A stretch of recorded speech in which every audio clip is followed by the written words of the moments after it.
Oke teman-teman, kita lihat kebun cabai besar yang saya miliki pada kesempatan hari ini. Dan ini memang sebagian sudah ada yang matang seperti ini ya teman-teman. Ada yang matang seperti ini.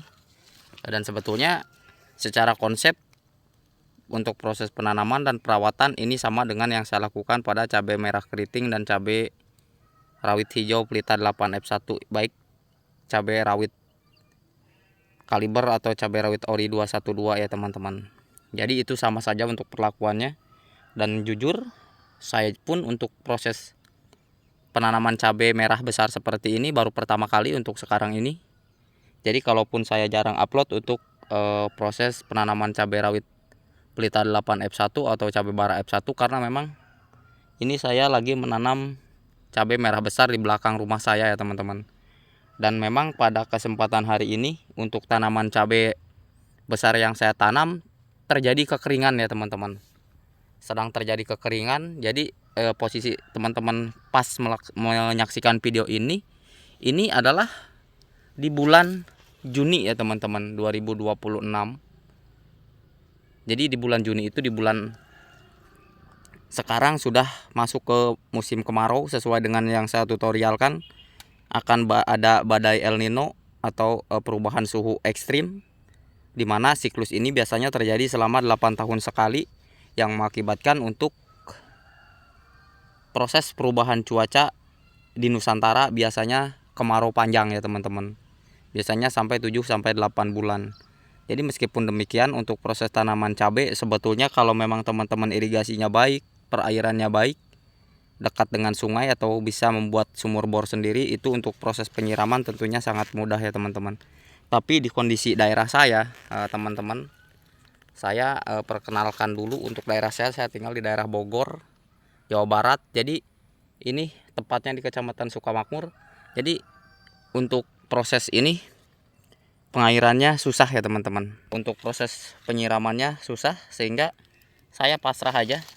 Meskipun sudah kering seperti ini dan memang tanpa mulsa, seharusnya untuk proses pertumbuhan dan proses pembuahannya tidak seperti ini ya teman-teman, karena memang ini kurang air, sehingga bentuknya jadi seperti ini ya teman-teman. Cenderung pohonnya kurang tinggi. Jadi sebagai petani apapun yang terjadi, tetap kita tidak ada kapok-kapoknya. Kita tetap menanam, dan untuk hasil atau keuntungan dapatnya berapa, ya kita tetap konsisten untuk menanam ya teman-teman. Jadi pada video sebelumnya juga saya sudah menjelaskan, masih di kebun yang sama di sini, untuk perbedaan ultradap dan hasil D ya teman-teman. Nah, bisa teman-teman simak ini untuk buahnya, karena kering dia ujungnya jadi seperti ini, tidak ada air ya teman-teman.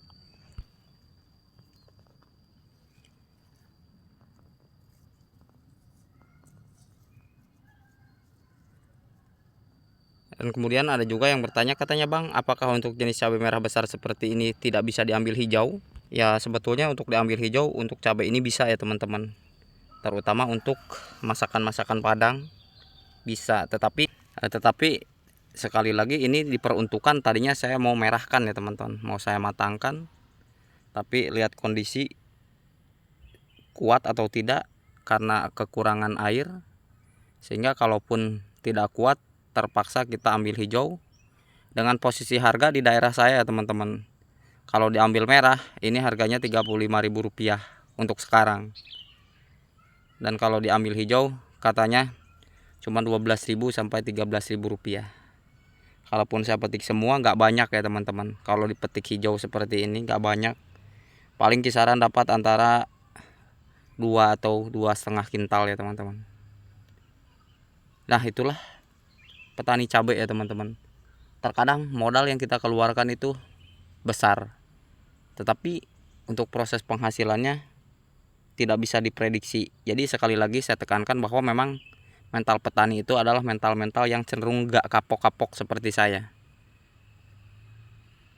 Gak kapok-kapok artinya adalah jangan melulu kita memikirkan untuk proses penanaman cabai itu selalu untung ya teman-teman. Karena untuk proses penanaman cabai ataupun penanaman terong pun, untuk tumbuh saja biasanya susah, apalagi untuk mendapatkan keuntungan.